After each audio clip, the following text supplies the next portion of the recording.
Blue Stool number 52, Alex Martin.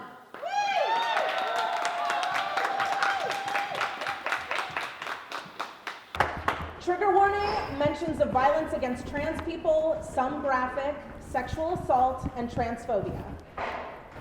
Found dead in a mobile home. Killed by police during a wellness check at their home. They were found beaten to death in a pool of blood near the dumpsters behind a drugstore and died of multiple blunt force injuries to their head. Unidentified black trans woman fell victim to a fatal hit and run. The suspect is claiming self-defense. These are the news stories that haunt the transgender community each and every day. Lives that are summed up by a tagline of how it all ended. People who had so much more to live for. People who had families and friends and stories worth being told. We live each day hoping it doesn't end in becoming a statistic. We live each day hoping that if it does end, our story gets told. Transgender advocate Gwendolyn Ann Smith started Transgender Day of Remembrance in 1999 to honor the memory of Rita Hester, a transgender woman who was killed in 1998. What started as an online vigil called Remembering Our Dead to commemorate trans lives lost due to violence since Rita Hester's death soon became a way to honor those lives lost each year on an annual basis.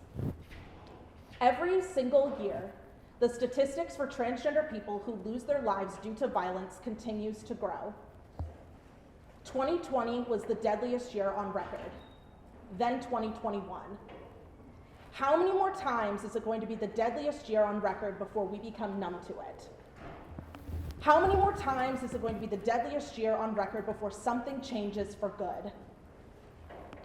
As I stand before you, a white, AFAB-passing, non-binary trans person, it'd be remiss of me not to mention that the majority of transgender people killed each year are black and brown transgender women of color.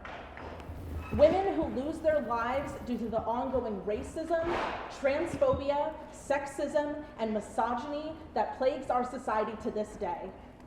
Women that feel too trans and queer in black spaces and too black in trans and queer spaces. Women who are not only fearful that they'll lose their lives for the color of their skin, but also fearful that they'll lose their lives simply for being who they are. So what do? You start by educating yourself, knowing that everyone has to start somewhere, and knowing that the education never stops.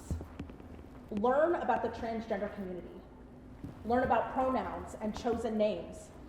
Learn how to correct yourself when you mess up when talking about someone, and know that the lack of trying is typically what hurts the most. We just want you to try. Attend workshops and trainings. Get comfortable being uncomfortable. Have tough conversations not only with others, but with yourself. Deconstruct the way that you think about gender, gender norms, and this heteronormative society we all live in, and learn to embrace yourself and others. Don't be afraid to realize you were wrong in previous thinking, and knowing that change doesn't happen overnight. You don't have to understand every single nuance of the transgender community. You just have to respect the transgender community. After all, we just want to be treated with respect and dignity. Don't you? Learn how to be an ally and an advocate for the transgender community. Stay up to date on legislation that's affecting our community and speak out about it. Know that we need cisgender allies to help make our voices be heard.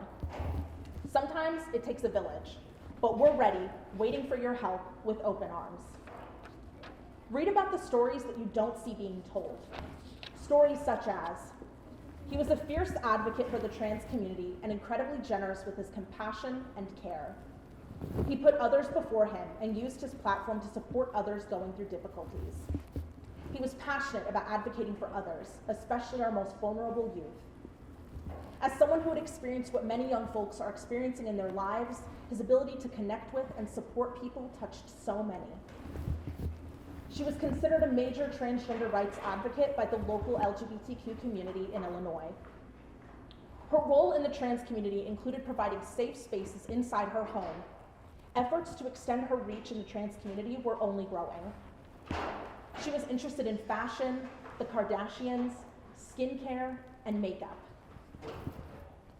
These are the stories that deserve to be told, who we are and how we've made an impact on the world. But as the years go on, the numbers only go up. How many more times do we have to fight to be seen? How many more times do we have to remind people what our names and pronouns are? How many more looks are we going to get when we wear something that feels good to us? How many more lives have to be lost before this is all over? How many more? Until someone listens. This is so much more than bathroom debates and new words to describe who we are. It's more than getting our names legally changed or updating birth certificates, licenses, and passports. This isn't about us wanting to be special. It's about us just wanting to exist. We just want to go to the bathroom and not be afraid we'll be beat up while trying to do so. It's about society pushing us out when we don't fit their narrative, their vision. So we create labels and communities that will accept us.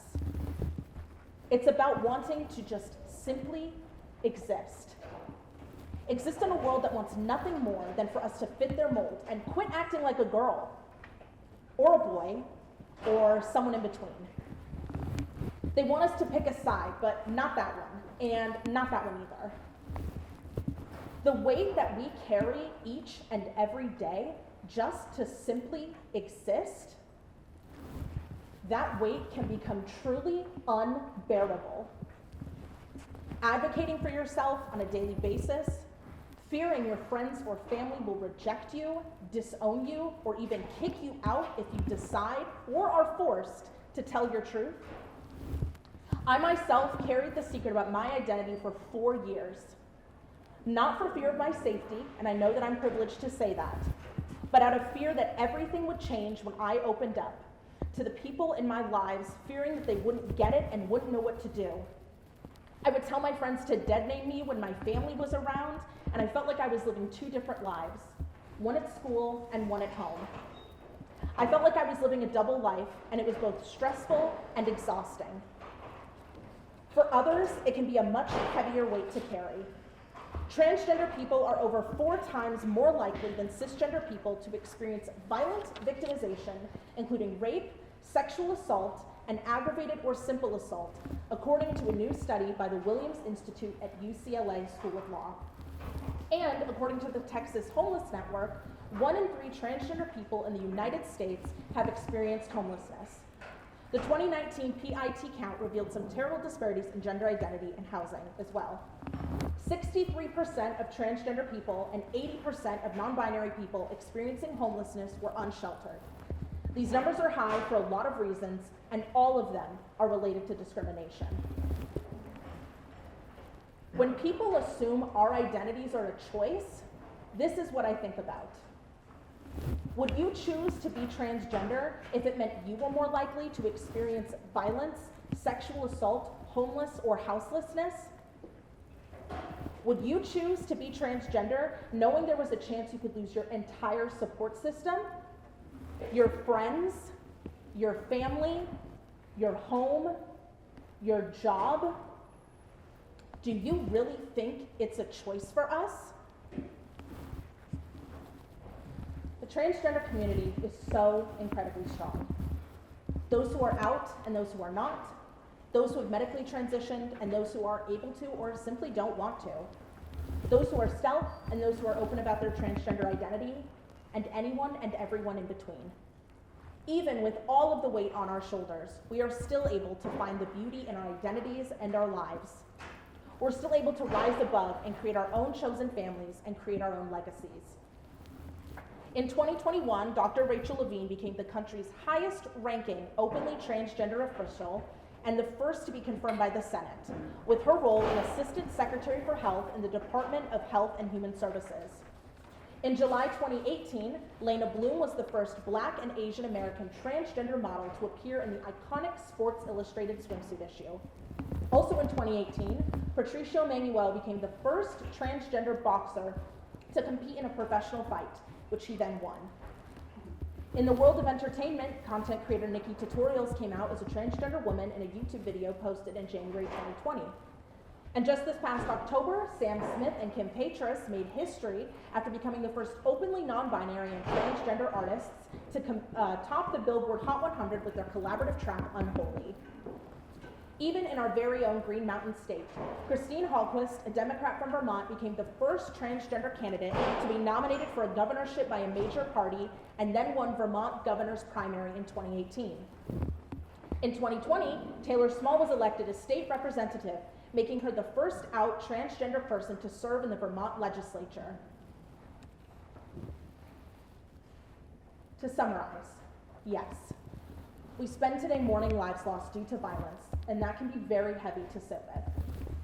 It's important to spend time recognizing and honoring these individuals whose stories weren't finished, ending mid-sentence on the page. We spend today thinking about the weight of our identities and what needs to be done to ensure that the next generation of trans people are safe and feel seen and heard. But we also use today to remember those that are still here, the ones who haven't stopped fighting for a better tomorrow, the ones who are sitting in class turning in a paper under a name that doesn't fit them anymore, the ones who are going to perform the drag show this weekend because it's the only space where they can be themselves unapologetically. We honor the lives we lost, and we move forward and support those that are still here. We keep fighting because we have to. We keep fighting because it's the right thing to do. We keep fighting in hopes that we don't end the day by becoming a statistic. We keep fighting until someone, somewhere, listens. Thank you.